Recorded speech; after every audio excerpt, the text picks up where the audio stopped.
ورحمة الله وبركاته. أعوذ بالله من الشيطان الرجيم. بسم الله الرحمن الرحيم. الحمد لله رب العالمين، والصلاة والسلام على سيد المرسلين وعلى آله وصحبه أجمعين آمين. أما بعد. ബഹുമാനമുള്ള ഹാജിമാരെ, സുഹൃത്തുക്കളെ, അല്ലാഹു സുബ്ഹാനഹു വ തആല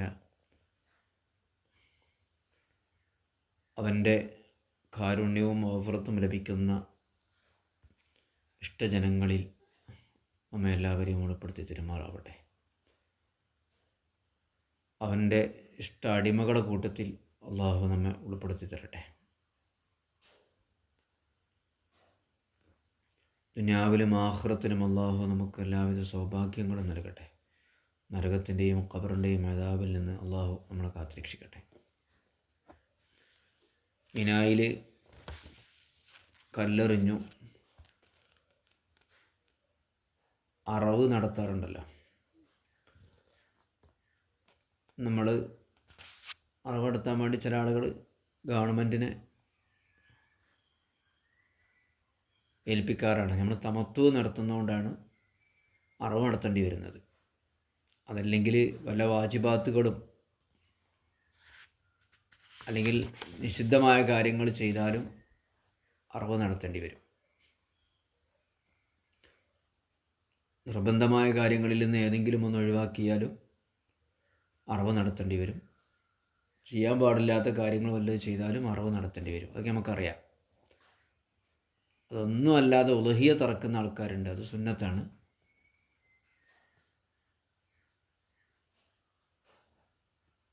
പഴയ കാലത്തൊക്കെ മൃഗങ്ങളെയും കൊണ്ടാണ്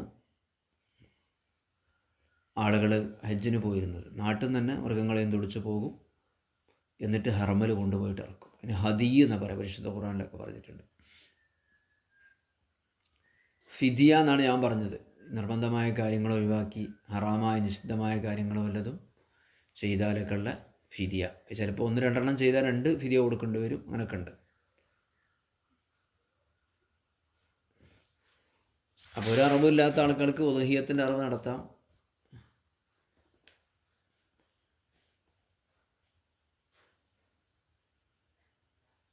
ഇപ്പം ഞാൻ പറഞ്ഞില്ലേ, നിർബന്ധമായ കാര്യങ്ങൾ ഒഴിവാക്കുക എന്ന് പറഞ്ഞാൽ ഇപ്പോൾ മീഖാത്തിൽ നിന്ന് ഇഹ്റാൻ ചെയ്യണം. ഒരു നിശ്ചയ സ്ഥലം പറഞ്ഞിട്ടുണ്ട്, അവിടെ നിന്നോ അതിൻ്റെ മുമ്പോ ആയിട്ട് എന്ത് ചെയ്യണം? ഇഹ്റാൻ ചെയ്യണം. അപ്പോൾ ആ ഇഹ്റാൻ ചെയ്യൽ ഒഴിവാക്കിയിട്ടുണ്ടെങ്കിൽ ഫിദിയ കൊടുക്കേണ്ടി വരും, അറവ് നടത്തേണ്ടി വരും.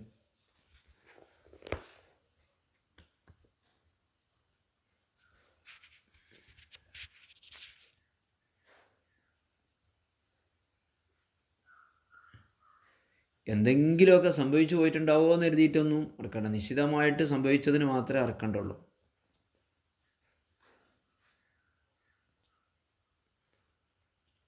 ഹജ്ജിൻ്റെ വിഷയത്തിൽ മൊത്തത്തിൽ അപാകതൊന്നും വരാതിരിക്കലാണ് സാധാരണ ഉള്ളത്.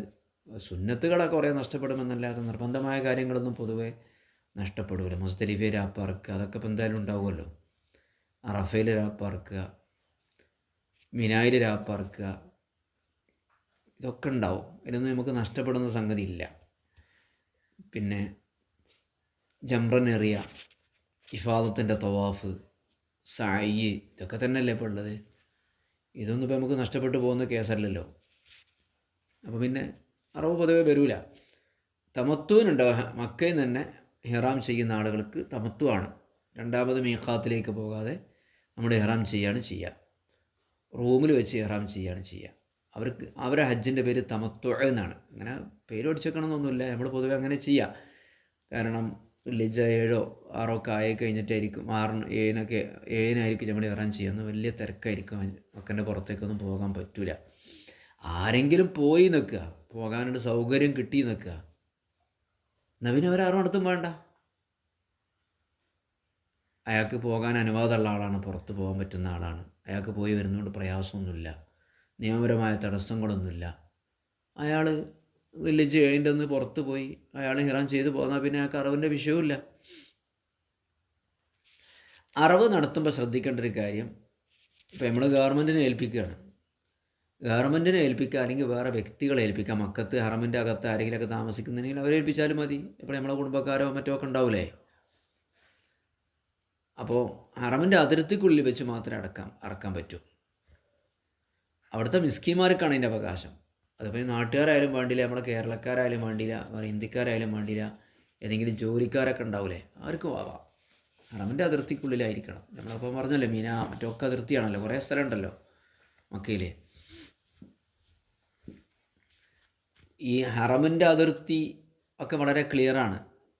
അതൊന്നും പ്രയാസമുള്ള കാര്യങ്ങളല്ല. എല്ലായിടത്തും ബോർഡ് വെച്ചിട്ടുണ്ട്. ഇനി ഒരു ഗൂഗിളായിട്ട് ചെയ്ത് നോക്കിയാൽ കിട്ടും ഞാനിപ്പോൾ ഹറമിൻ്റെ അതിർത്തിൻ്റെ ഉള്ളിലാണോ അല്ലേ എന്നുള്ളത്. അത്രയും സൗകര്യമുള്ള കാലമാണല്ലോ. അപ്പോൾ ചില ആളുകളൊക്കെ മക്കത്തോ നമ്മളെ ബന്ധപ്പെട്ട സുഹൃത്തുക്കളോ മറ്റോ ഒക്കെ ഉണ്ടെങ്കിൽ അവരെ കൊണ്ട് ഏൽപ്പിക്കും നമ്മൾ എൻ്റെ തമത്തുവിൻ്റെ ആടിറക്കണത്. പിന്നെ അവർക്ക് എന്ത് ചെയ്തു, ഒരാട് കിട്ടി. ആടായിരിക്കും ഉണ്ടാവുക, അതിൻ്റെ പൈസ ഉണ്ടാവുള്ളൂ. ഒട്ടകമൊന്നും ഇപ്പോൾ നമുക്ക് കഴിയില്ലല്ലോ. അങ്ങനെ ചെയ്യുന്ന ആൾക്കാരുണ്ട്. 3 ആളുകളെങ്കിലും കഴിക്കണം എന്നുള്ളതാണ് അതിലെ വിഷയമല്ല. അത് മുഴുവനും ഒരു 3 പാവങ്ങൾക്ക് അതിൽ ഉൾപ്പെട്ടിരിക്കണം. നമ്മളെ ഗൾഫിൽ നിന്ന് ജോലിക്ക് പോകുന്ന ആൾക്കാർ മിക്കവാറും സാധുക്കൾ തന്നെയാണല്ലോ. അവരന്നത്തെ ജീവിതത്തിന് വേണ്ടി അങ്ങനെ കഷ്ടപ്പെടുന്ന ആളുകളാണ്. പൈസ കുറേ ഇല്ലാത്ത ആൾക്കാരാണ്. മൊത്തത്തിൽ വളരെ കുറച്ച് ആൾക്കാരല്ലേ ഉള്ളൂ പൈസ ഉള്ളവരൊക്കെ. അങ്ങനെ ഉണ്ടെങ്കിൽ അതായിരിക്കും നല്ലത്. അതിൽ അർത്ഥമാക്കി തിന്നാൻ പറ്റില്ല എന്നുള്ളതുണ്ട്. അർത്ഥ ആൾ ഇപ്പം ഞാൻ ഇറക്കുകയാണെങ്കിൽ എനിക്ക് തിന്നാൻ പറ്റില്ല. എന്നെ ആശ്രയിച്ച് നിൽക്കുന്ന ഭാര്യ എൻ്റെ കൂടെ ഉണ്ടെങ്കിൽ എൻ്റെ ഭാര്യയ്ക്കും തിന്നാൻ പറ്റില്ല. ബാക്കിയുള്ളവർക്കൊക്കെ കഴിക്കാം. ഞാൻ ചിലവ് കൊടുക്കൽ നിർബന്ധമായ ആളുകളില്ലേ, അവർക്കത് കഴിക്കാൻ പറ്റില്ല. അപ്പോൾ എന്തിനാണോ അറവ് അത് നീയത്ത് വെക്കണം. അപ്പോൾ നമ്മളിങ്ങനെ അല്ലാഹി എന്ന് പറഞ്ഞിട്ട് പൈസ ഒക്കെ കൊടുത്തു, അതുകൊണ്ട് ഗവൺമെൻറ്റായിട്ട് എന്ത് ചെയ്തുകൊണ്ട് അത് അല്ലാഹി ആവില്ല. നീയത്ത് നിർബന്ധമാണ്. ഇന്നമൽ അഅ്മാലു ബിന്നിയ്യാത്ത്. അപ്പം കൃത്യമായിട്ട് നമ്മൾ നീയത്ത് വെക്കണം. ഇപ്പോൾ സമയമായിട്ടില്ല, അല്ലാഹിൻ്റെ കാര്യങ്ങളൊക്കെ വരാനിരിക്കുന്നേ ഉള്ളൂ. ഗവൺമെൻറ്റിൻ്റെ ഒന്നും കൺഫേം ആയിട്ട് വന്നിട്ടില്ല. ഇവിടെ ഏൽപ്പിച്ചിട്ടുണ്ടോ ചോദിച്ചാൽ പൈസ അടച്ചില്ലല്ലോ, കുറച്ചെല്ലാം ഇനി അടക്കാൻ ബാക്കിയുണ്ടല്ലോ. പൈസ ഒക്കെ അടച്ച് കഴിഞ്ഞാലല്ലേ ഇപ്പോൾ നമ്മളെ സാധനമാവുള്ളൂ. അതിനുശേഷമല്ലേ അവരതിൻ്റെ പ്രക്രിയയിലേക്ക് നീങ്ങുള്ളൂ. അപ്പോൾ നമ്മൾ ലാസ്റ്റ് പൈസ അടക്കൂലേ, ആ സമയത്ത് നമ്മൾ എന്ത് ചെയ്യണം, നീയത്ത് ചെയ്യണം. നീയത്ത് ചെയ്യാതൊക്കെ ഇബാദത്തുകളാണ്. ഇതിനൊക്കെ നീയത്ത് നിർബന്ധം. അതിനൊന്നും ആർക്കും തർക്കമില്ലാത്ത വിഷയമാണ്. അല്ലെങ്കിൽ അതിപ്പോൾ നമ്മൾ അങ്ങാടിയിൽ ഇറക്കണ പോത്തിൻ്റെ മാതിരി ആവുകയുള്ളൂ. അപ്പോൾ പൈസ അടക്കുമ്പോൾ തന്നെ ഞാൻ ഉത്തരവാദിത്തപ്പെട്ട ആളുകളെ ഇതിന് ഏൽപ്പിച്ചിരിക്കുന്നു എന്ന് പറഞ്ഞാൽ റെഡിയായി. എന്തിനു വേണ്ടിയാണത്, തമത്തുവിന് വേണ്ടിയാണ് എന്ന്. ഓക്കെ, അത്രേ ഉള്ളൂ. പിന്നെ വക്കാലത്താണല്ലോ നമ്മൾ കൊടുക്കുക. പിന്നെ ഗവൺമെൻറ് ഏറ്റെടുത്ത് കഴിഞ്ഞാൽ ചെയ്യും.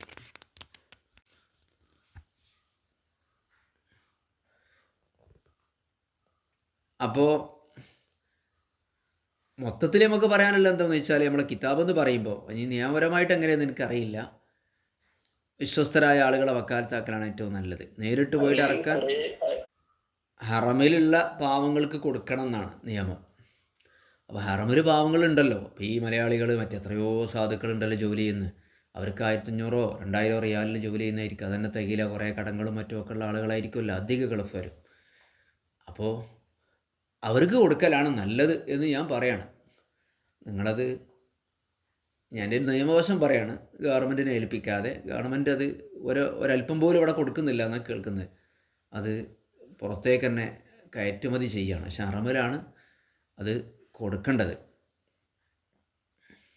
അപ്പോൾ ആളുകളെ കണ്ടെത്തിയാൽ, നിങ്ങളെ കുടുംബത്തിലെ മറ്റൊക്കെ ആളുകളെ കണ്ടെത്തിയിട്ട് അതിന് നിങ്ങൾക്ക് ഇറക്കാൻ പറ്റുമോ ചോദിച്ചാൽ, ഇഷ്ടംപോലെ മാർക്കറ്റ് അവിടെ ഉണ്ട്, പോയി ഇറക്കാനുള്ള സൗകര്യമുണ്ട്. പക്ഷേ അതെല്ലാവർക്കും നടക്കില്ല. കുറച്ച് പരിചയവും ഒക്കെ ഉള്ള അതിന് പറ്റിയ ആളുകളുണ്ടെങ്കിലേ പറ്റുള്ളൂ. ഇനിയിപ്പോൾ അതൊന്നും സാധിച്ചില്ല എന്ന് എഴുതിയിട്ട് എന്ത് ചെയ്യണ്ട, വിഷമിക്കേണ്ട ആവശ്യമൊന്നുമില്ല. അലല്ലാ ഒക്കെ പടച്ചോനെ ഏൽപ്പിക്കുക. അത് അള്ളാഹു സ്വീകരിക്കാതിരിക്കില്ല. നമുക്കിപ്പോൾ അത്രയും വലിയൊരു സംഭവമല്ലേ. അപ്പോൾ ദരിദ്രർക്കാണ് കൊടുക്കുന്നത്, പുറത്തെ രാജ്യങ്ങൾക്കാണ് കൊടുക്കുന്നതെന്ന് പറഞ്ഞാൽ ഇവിടെ ദരിദ്രരില്ലെങ്കിലേ എന്തേ ഉള്ളൂ, അവിടേക്ക് കൊടുക്കാൻ പാടുള്ളൂ എന്നാണ് നിയമം. ഈ ഫിദിയൻ്റെ വിഷയം പറയുന്നത് കേട്ടോ. ഇനി ഒരു കാര്യം പറയാനുള്ളത് ഉളുഹിയ്യത്താണ്. അപ്പോൾ ഈ ഫിദിയൻ്റെത് കൊടുക്കാനൊന്നും ഇല്ല എന്ന് വെക്കുക. ഉളുഹിയ്യത്തിന് ആരെങ്കിലും അവിടെ നിന്ന് ഇറക്കാൻ പറ്റുകയാണെങ്കിൽ വളരെ ഉഷാറാണ്, ഖൈറാകും. കാരണം അത്രയും ശ്രേഷ്ഠമായ ദിവസത്തിൽ ഇബ്രാഹിം നബി അലൈഹി സ്വലാം അറുത്ത സ്ഥലത്തു നിന്ന് തന്നെ നമുക്ക് അറക്കാൻ ഒരു വല്ലാത്തൊരു അവസരം കിട്ടുകയാണല്ലോ. പൈസ വേണം. അൽഹംദുലില്ലാ. ഇനി തലമുടി നീക്കുക. തലമുടി നീക്കൽ ഹജ്ജിൽ ഫർളാണ്. എപ്പോഴാണത്? രാത്രി 10-ാം രാവ് പകുതി മുതൽ അർദ്ധരാത്രി മുതൽ അതിൻ്റെ സമയമായി. ജംറത്തുൽ അഖബ എറിഞ്ഞ ശേഷമാണ് ശ്രേഷ്ഠത എന്ന് പറഞ്ഞ നേരെ പറഞ്ഞിട്ടുണ്ടായിരുന്നു. ജംറത്തുൽ അഖബക്ക് എറിഞ്ഞതിന് ശേഷമാണ് മുടി നീക്കൽ എത്രയും ഉത്തമമായിട്ടുള്ളത്.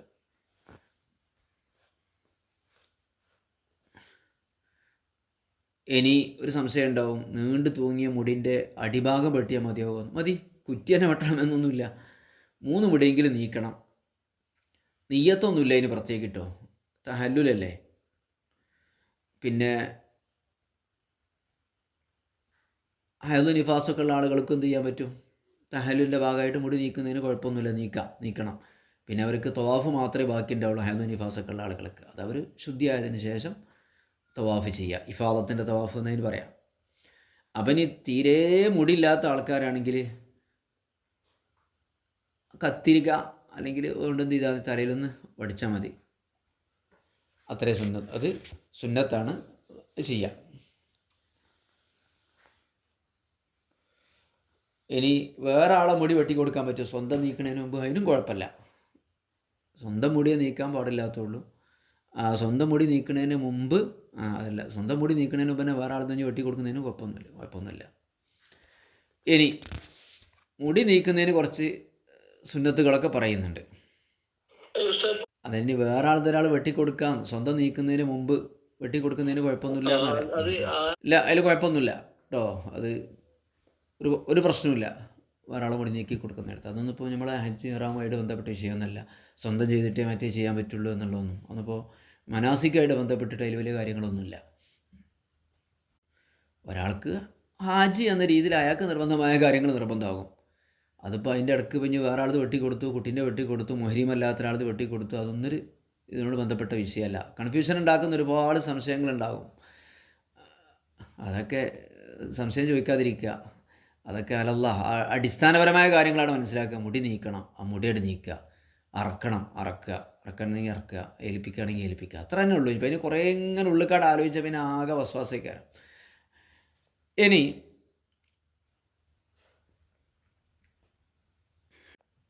ഈ അവിടെ മുടി നീക്കുന്ന ആൾക്കാരൊക്കെ ഉണ്ടാകും, ഹല്ലാക്കുമാരൊക്കെ ഉണ്ടാകും. അവർ പൊതുവെയൊക്കെ നിയമം പാലിച്ചെങ്കിൽ പാലിച്ചു, നമുക്കൊന്നും പറയാൻ കഴിയില്ല. ഇപ്പോൾ കുറേ സുന്നത്ത് പറഞ്ഞിട്ട് കാര്യമില്ല. വലതുഭാഗത്തു നിന്ന് ആക്കണം നമുക്ക് ചൂണ്ടിക്കാണിച്ചു കൊടുക്കാമല്ലോ. മുടി നീക്കുമ്പോൾ വലതുവശത്ത് നിന്ന് ആകണമെന്ന് ചൂണ്ടിക്കാണിച്ചു കൊടുത്താൽ അവർ പൊതുവേ ചെയ്യാറുണ്ടത്.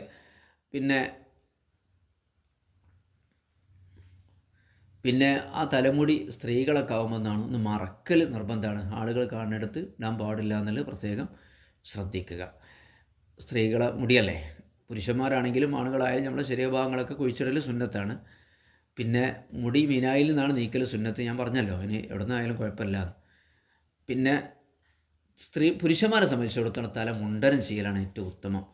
നമുക്കറിയാലോ, ആ ഹദീസ് അറിയാലോ, അല്ലാഹുമ്മ ഗഫിർ ലിൽ മുഹല്ലിഖീൻ, നബി സല്ലല്ലാഹു അലൈഹി വസല്ലം പറഞ്ഞു, തലമുടി നീക്കം ചെയ്യുന്നവർക്ക് നീ പുറത്തു കൊടുക്കണേ എന്ന് പറഞ്ഞു. അപ്പോൾ ആരോ പറഞ്ഞു നബി. അപ്പോൾ ആ കൂട്ടത്തിൽ തല മൊട്ടടിക്കാത്ത ആളുണ്ടായിരുന്നു. അപ്പം വലിയ മുഖസ്സിരീൻ, അത് വെട്ടിയ ആൾക്കാർക്കെന്ന് പറയും നബി എന്ന് പറഞ്ഞു. നബി പറഞ്ഞു അല്ലാഹുമ്മ ഗഫിർ ലിൽ മുഹല്ലിഖീൻ, തല മുണ്ടനം ചെയ്തവർക്ക് തന്നെ. നബി തങ്ങളത് ചെയ്തിട്ടുണ്ടായിരുന്നു. വീണ്ടും പറഞ്ഞു. അപ്പോൾ നബി പറഞ്ഞു ഇല്ല, തല മുണ്ടനം ചെയ്ത ആളുകൾക്ക്.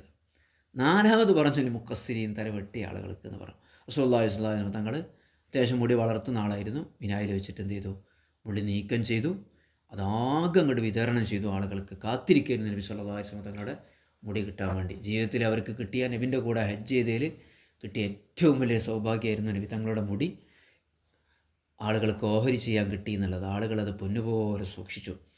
പിന്നീടൊക്കെ ഓരോ സംഭവത്തിലും ഇങ്ങനെ കാണുന്നുണ്ട് ആ മുടി ഓരോരുത്തരും മരിക്കാൻ നേരത്ത്. മുആവിയ റളിയല്ലാഹു അൻഹു പോലുള്ള ആളുകളൊക്കെ അങ്ങനെ അനന്തരെടുത്ത് എന്ന മുടികളാണ് ലോകത്ത് എവിടെയെങ്കിലുമൊക്കെ ബാക്കിയുള്ളത്. നബി തങ്ങളങ്ങനെ തലമുണ്ടനെ എപ്പോഴൊന്നും ചെയ്യാറുണ്ടായിരുന്നില്ല. ഹജ്ജിൻ്റെ ഈ വേളയിൽ ചെയ്തു. അത് ഓരോ മുടി, എത്ര മുടി ഉണ്ടാവും? നബിൻ്റെ മുടി നല്ലോണം വലിപ്പമുണ്ടായിരുന്നു, നല്ലോണം വാർന്ന് വെച്ചിരുന്നു, നല്ല കനത്ത മുടിയായിരുന്നു. ആ മുടികളൊക്കെ ഒരു മുടി പോലും ഭൂമിയിലേക്ക് കൊഴിഞ്ഞു പോവാതെ നബി തങ്ങൾ വുളു ഉണ്ടാക്കണമെങ്കിൽ തന്നെ ആ വെള്ളം അവിടേക്കും പോകലൊന്നുമില്ല. നബി തുപ്പിയാൽ അതും ഭൂമിയിലേക്ക് പോകാറൊന്നുമില്ല. കാർക്കിച്ച് തുപ്പിയാലും അത് ഭൂമിയിലേക്ക് പോകാറില്ല. അതൊക്കെ അള്ളാഹുവിൻ്റെ ഏറ്റവും ശ്രേഷ്ഠരായ അടിമയുടെ ആ ശ്രേഷ്ഠമായ ആ ആസാറുകളൊക്കെ ബർക്കത്തെടുത്തിട്ടുണ്ടായിരുന്നു. ഇതൊക്കെ ബുഖാരി മുസ്ലിമൊക്കെ റിപ്പോർട്ട് ചെയ്ത ഹദീസാണ്. നബിതനങ്ങൾ തന്നെ പറഞ്ഞാണ് ആളുകൾ കാത്തുനിന്നപ്പോൾ എല്ലാവർക്കും വിതരണം ചെയ്യാൻ വേണ്ടി. അത് ആ ഹജ്ജിന് വന്ന ആളുകൾക്ക് കിട്ടിയ ഏറ്റവും വലിയ സൗഭാഗ്യമാണ്. തലമുടി നീക്കിയ ശേഷം ഇപ്പം നമ്മൾ ഹജ്ജിലായിരുന്നു, ഗുഹ്യ രോമങ്ങളും കശരോമങ്ങളൊക്കെ നഖങ്ങളൊക്കെ നീക്കൽ സുന്നത്താണ്. എല്ലാം ആ സമയത്തിന് വൃത്തിയാകുക. പെരുന്നാളല്ലേ.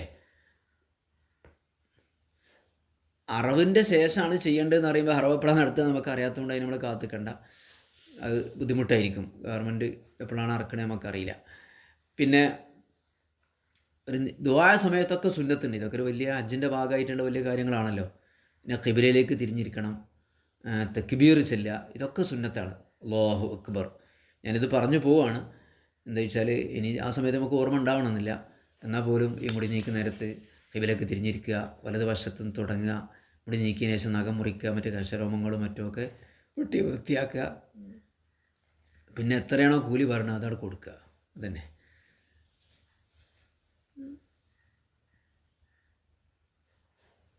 പിന്നെ ദുആ പറഞ്ഞല്ലോ, അത് ഞാനിപ്പോൾ പറയുന്നില്ല, നിങ്ങളുടെ ദുആകളാണ്. നമുക്ക് എന്താണോ മനസ്സിൽ വരുന്നത് അത്തരം ദുആകളൊക്കെ ദ്വാരിക്കുക. പൊതുവെ എന്തുണ്ടെന്ന് വെച്ചാൽ ഇപ്പോൾ നമ്മൾ വുളു ഉണ്ടാക്കുമ്പോൾ കൈ കഴിക്കുമ്പോൾ അല്ലാഹുവേ എൻ്റെ വലത് കൈ കിതാബറിനെ ദ്വാരക്കണ ദ്വാരുണ്ട്. മുഖം കഴിക്കുമ്പോൾ ആഖിറത്തിൻ്റെ മുഖം പ്രകാശിപ്പിക്കണേ എന്ന് ദ്വാരക്കാറുണ്ട്. അങ്ങനെ കാല് കഴുകുമ്പോൾ എൻ്റെ കാല്, അങ്ങനെയൊക്കെ ഓരോ മനസ്സിൽ നിയ്യത്തുണ്ടാവും എന്ന് പറഞ്ഞാൽ മതി. നമ്മളിപ്പം കണ്ണാടി നോക്കുമ്പോൾ നമ്മൾ ദ്വാരക്കണ ദ്വാ എന്താ? അല്ലാഹുവേ എനിക്ക് നീ സൗന്ദര്യം തന്നു, അൽഹംദുലില്ലാ, നീ നിലനിർത്തി തരണേ എന്നല്ലേ ദ്വാരക്കുക. ഓരോ സാന്ദർഭികമായ ദ്വാ ഉണ്ട്. അപ്പോൾ നമ്മൾ ഈ മുടി കളയുന്നതിൻ്റെ ലക്ഷ്യം എന്താണെന്ന് ആലോചിക്കുക. എൻ്റെ മുടിയും ശരീരവും ഒക്കെ നിനക്ക് വേണ്ടിയാണല്ലോ ചെയ്യുന്നത്. പൊതുവെ ജീവിതത്തിൽ ഒരു വട്ടം പോലും മുട്ടടിക്കാത്ത ആളുകളായിരിക്കും, അവർ മുട്ടയടിക്കുകയാണ്. സ്ത്രീകൾ ഒരിക്കലും മുടി മുറിച്ച് കളയാൻ ആഗ്രഹിക്കാത്ത ആളുകളാണ്. അപ്പോൾ ഇതൊക്കെ അള്ളാഹ്ക്ക് വേണ്ടിയാണ് ചെയ്യുന്നത്. അപ്പോൾ അവിടെ സാന്ദർഭികമായൊരു ദുആ എന്താ? അല്ലാഹു എനിക്ക് പുറത്ത് തന്നെ റബ്ബെ, എന്നെ ഇപ്പോൾ ശരീരത്തിൻ്റെ അവശിഷ്ടങ്ങളിൽ മുടി അടക്കം നീക്കം ചെയ്യാണ്. എൻ്റെ മുടിയും ശരീരവും മൊത്തം നീ നരകത്തിൻ്റെ മേൽ ഹറാമാക്കണേ അല്ലാഹുവേ എന്നൊക്കെ ഉള്ള ദുആയാണ്. അപ്പോൾ പാപങ്ങൾ പുറത്തു തരണേ. ഈ റസൂല ദ്വാരുന്ന മാതിരി ദ്വാരിക്കുക. അല്ലാഹുവേ അവിടെ ആരൊക്കെ മുടി കളയാൻ വന്നിട്ടുണ്ടോ അവർക്കൊക്കെ അല്ലാഹു മഗ്ഫിർ മുഹല്ലിഖീൻ, അല്ലാഹു മഗ്ഫിർ മുഖസ്സിരീൻ, അല്ലാഹു മഗ്ഫിർ ജമീഉൽ മുസ്ലിമീൻ.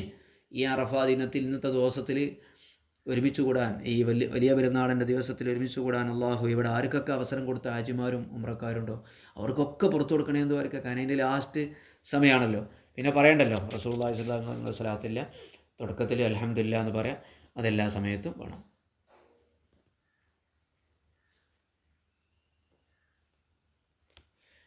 അപ്പോൾ ഇനി എന്ത് ചെയ്യണം?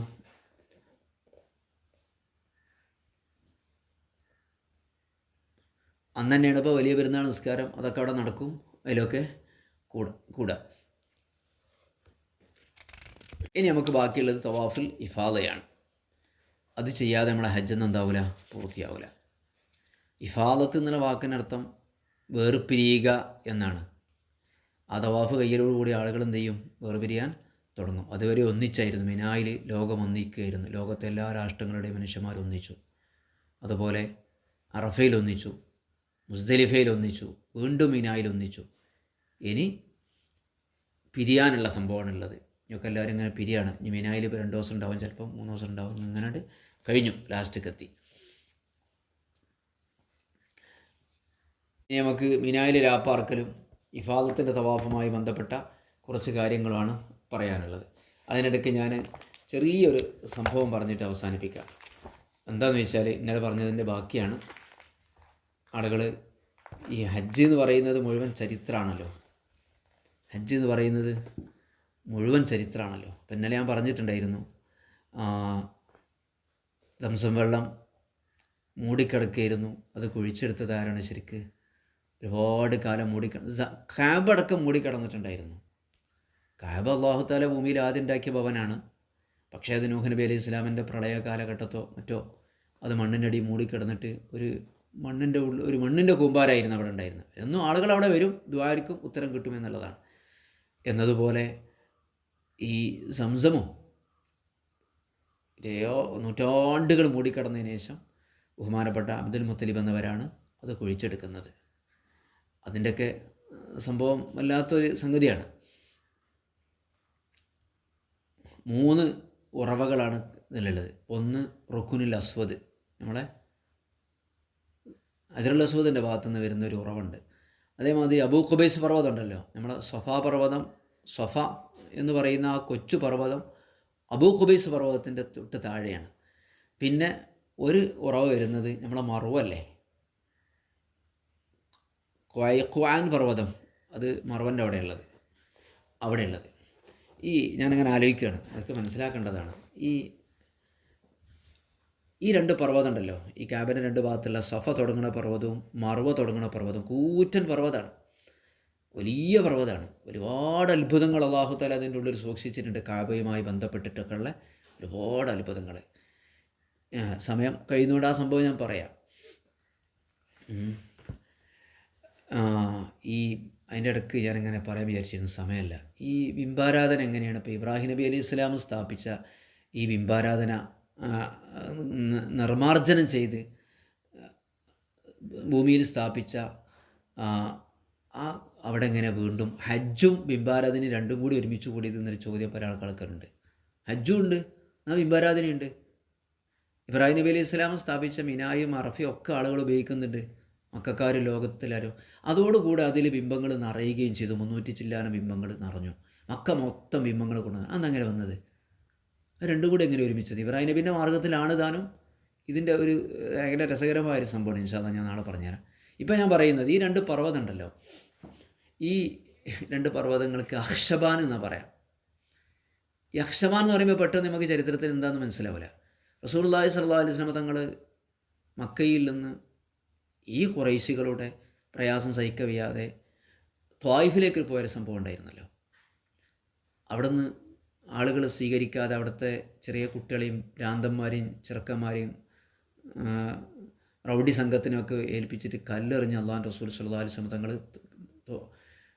ത്വായിഫ് നിന്ന് തിരിച്ചു വരുന്നൊരു സംഭവമാണ്. നമ്മൾ ത്വായിഫിലേക്ക് പോകും, ഹജ്ജിനൊക്കെ പോകുന്ന ആളുകൾ അവിടെയൊക്കെ ത്വായിഫിലൊക്കെ പോകാറുണ്ട്, കാണാൻ വേണ്ടി പോകാറുണ്ട്. ആ ത്വായിഫിലേക്ക് അള്ളാഹു റസൂൽ പോയിട്ട് തിരിച്ചു വരുന്നൊരു സന്ദർഭമുണ്ട്. അപ്പം നബി തങ്ങൾ രക്തം പൊടിഞ്ഞിങ്ങനെ വല്ലാതെ വിഷമിച്ചിരിക്കുന്ന, ക്ഷീണിച്ച് ദാഹിച്ച് വെള്ളവും ഭക്ഷണവും കിട്ടാതെ ഒരു മനുഷ്യൻ എത്ര ദാഹിക്കുകയോ വിശക്കുകയോ അത്രത്തോളം സഹിച്ചൊരു സമയമുണ്ടായിരുന്നു. അങ്ങനെ തോട്ടത്തിലിങ്ങനെ ഇരിക്കുമ്പോൾ കേട്ടിട്ടുണ്ടല്ലോ ആ സംഭവം.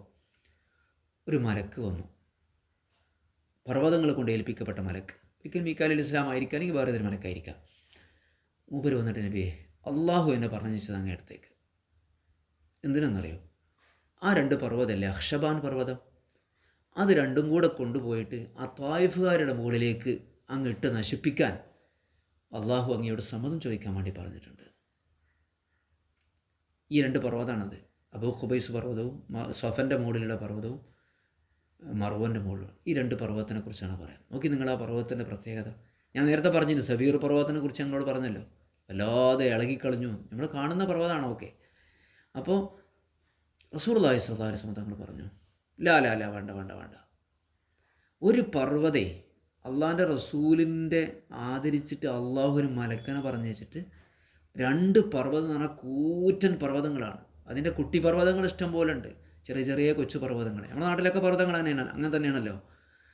ഈ 2 പർവ്വതങ്ങളെ പൊക്കിയെടുത്തിട്ട് അള്ളാഹു തആലക്ക് ഇത് പ്രയാസമുള്ള കാര്യമൊന്നുമില്ലല്ലോ. നമ്മളിപ്പോൾ ലൂത്ത് നബീൻ്റെ ഇത് പഠിച്ചിട്ടില്ലേ, ഭൂമി ഒന്നായിട്ട് മറച്ചിട്ടിട്ടാണ് ലൂത്ത് നബി അലൈഹി ഇസ്ലാമിൻ്റെ സമൂഹത്തെ നശിപ്പിച്ചിട്ടുള്ളത്. അത് ഇപ്പോഴും നമുക്ക് പോയാൽ കാണാം, ചാവുകടൽ എന്ന് പറയുന്ന ആ സ്ഥലത്ത് കാണാം. ഭൂമി അടിയിൽ നിന്ന് മേലോട്ട് മറിച്ചിട്ട് അള്ളാഹു തആല ജിബ്രീൽ അലൈഹി സ്വലാമിൻ്റെ ചിറകുകൊണ്ടാണ് ഈ പർവ്വതം പൊക്കിയെടുത്തിട്ട് ത്വായിഫുകാരെ മേലെ കൊണ്ടിടാന്ന് പറഞ്ഞപ്പോൾ അള്ളാഹു റസൂൽ പറഞ്ഞത്, വേണ്ട, അവരെ നന്നാവും, അവർ നന്നാകും, അവർ അള്ളാഹു പുറത്തു കൊടുക്കട്ടെ, അവരിൽ നിന്ന് ഏതെങ്കിലുമൊക്കെ ആളുകൾ ഇസ്ലാമിലേക്ക് വരാതിരിക്കില്ല, അള്ളാഹു അവരെ മുസ്ലിമീങ്ങളായിട്ട് കൊണ്ടുവന്നേക്കാം എന്ന് പറഞ്ഞ് റസൂലുള്ളാഹി സ്വല്ലല്ലാഹു അലൈഹി വസല്ലം തങ്ങൾ ജിബ്രീൽ ഈ മലക്കിനെ സമാധാനിപ്പിക്കുകയും നബി തങ്ങൾ വല്ലാത്ത ക്ഷമ കാണിക്കുകയും ചെയ്യുകയാണ്. ഫലമുണ്ടായി, ത്വായിഫുകാർ മൊത്തം മുസ്ലിമായി, ഇസ്ലാമിൻ്റെ 1-ാം നമ്പർ ആളുകളായി. അൽഹംദുലില്ലാഹ്. അപ്പോൾ അങ്ങനെയൊക്കെയാണ് നമ്മൾ പ്രതീക്ഷിക്കുന്ന മാതിരിയൊന്നുമല്ല. അബൂജാഹിൽ ഏറ്റവും വലിയ ശത്രുവായിരുന്നു. പക്ഷേ ഇക്രിമ, അബൂജാഹിലിൻ്റെ മകൻ ഇക്രിമ റളിയല്ലാഹു തആല നബിൻ്റെ ഏറ്റവും അടുത്ത സ്വഹാബിയായിരുന്നു. നബിനെ ഏറ്റവും ബുദ്ധിമുട്ടിച്ച ഒരുപാട് ആളുകളുടെ മക്കളൊക്കെ ഇസ്ലാമിൻ്റെ ഏറ്റവും വലിയ ശക്തനായ അനുയായികളായി മാറിയിട്ടുണ്ട്. ഉഖബത്ത് നബി മുഅയ്ത്തിൻ്റെ ഒക്കെ നമ്മൾ ആലോചിക്കണം. ആ കാബൻ്റെ അടുത്തൊക്കെ പോകുമ്പോൾ ആ സമയം കഴിഞ്ഞിട്ടുണ്ട്. അള്ളാഹുവിൻ്റെ റസൂൽ ഇങ്ങനെ സുജൂദ് ചെയ്യുമ്പോൾ നമുക്കൊക്കെ എത്ര സുജൂദ് ചെയ്യാൻ അവസരമുണ്ടല്ലേ, എത്ര തവാഫ് ചെയ്യാൻ. അവിടെ സുജൂദ് ചെയ്യുമ്പോൾ ഈ ഒട്ടകത്തിൻ്റെ ചീഞ്ഞളിഞ്ഞ മാല അള്ളാഹുവിൻ്റെ റസൂലിൻ്റെ കഴുത്തിലണിയിച്ചത് ആ കാബൻ്റെ അവിടെയാണ് ഈ വലിയ പ്രതാപം, ഇസ്ലാമിൻ്റെ ഈ വെളിച്ചം നമുക്ക് കിട്ടിയതല്ല. അല്ലാഹു സുബ്ഹാനഹു വ തആല നമുക്ക് മഖ്ബൂലും മബ്റൂറുമായ ഹജ്ജ് ചെയ്യാൻ തൗഫീഖ് നൽകട്ടെ. അൽഹംദുലില്ലാഹി റബ്ബിൽ ആലമീൻ ഹംദൻ യുവാഫി നിഅമഹു വയുകാഫി മസീദ. അല്ലാഹുമ്മ സ്വല്ലി അലാ സയ്യിദിനാ മുഹമ്മദിൻ വഅലാ ആലി സയ്യിദിനാ മുഹമ്മദ്. അല്ലാഹുവേ റഹ്മാനുർ റഹീമായ തമ്പുരാനെ, നിൻ്റെ മുത്തഖീങ്ങളിൽ ഞങ്ങളെ ഉൾപ്പെടുത്തണേ റഹ്മാനെ. ഈമാനോടുകൂടിയുള്ള മരണം നൽകണേ റഹ്മാനെ. ഞങ്ങളെ മക്കളിലും കുടുംബത്തിലും എല്ലാവിധ ഖൈറും ബറക്കത്തും നൽകണേ റഹ്മാനെ. അല്ലാഹുവേ, നിൻ്റെ എല്ലാ നല്ല കർമ്മങ്ങളോടുള്ള മനസ്സിന് ഇഷ്ടവും മോശപ്പെട്ട കർമ്മങ്ങളോട് ഒരു വെറുപ്പും ഞങ്ങളുടെ ഹൃദയത്തിൽ നീ നൽകണേ റഹ്മാനെ. അല്ലാഹുവേ, ഞങ്ങളെ മാതാപിതാക്കൾ മരിച്ചുപോയ എത്രയോ ആളുകളുണ്ട്. ഞങ്ങളെ ഇഷ്ടക്കാർ, ഞങ്ങളെ സഹായിച്ചവർ, ഇൽമു പഠിക്കാൻ സഹായിച്ചവർ, ഭക്ഷണം തന്നവർ, അങ്ങനെ ഒരുപാട് ആളുകളുണ്ട്. അല്ലാഹുവേ, അവരെയും ഞങ്ങളെയും നിൻ്റെ സ്വർഗീയ ലോകത്ത് ഒരുമിച്ച് കൂട്ടി തരണേ റഹ്മാനെ. അല്ലാഹുമ്മ റബ്ബനാ ആതിനാ ഫിദ്ദുനിയാ ഹസന വഫിൽ ആഖിറതി ഹസനത വഖിനാ അദാബന്നാർ. റബ്ബനാ തഖബ്ബൽ മിന്നാ ഇന്നക അൻതസ് സമീഉൽ അലീം വതുബ് അലൈനാ ഇന്നക അൻതത് തവ്വാബുർ റഹീം. ആമീൻ ബിറഹ്മതിക യാ അർഹമർ റഹീമീൻ. സല്ലല്ലാഹു വസല്ലം അലാ സയ്യിദിനാ മുഹമ്മദിൻ വആലിഹി വസഹ്ബിഹി അജ്മഈൻ. അൽഹംദുലില്ലാഹി റബ്ബിൽ ആലമീൻ.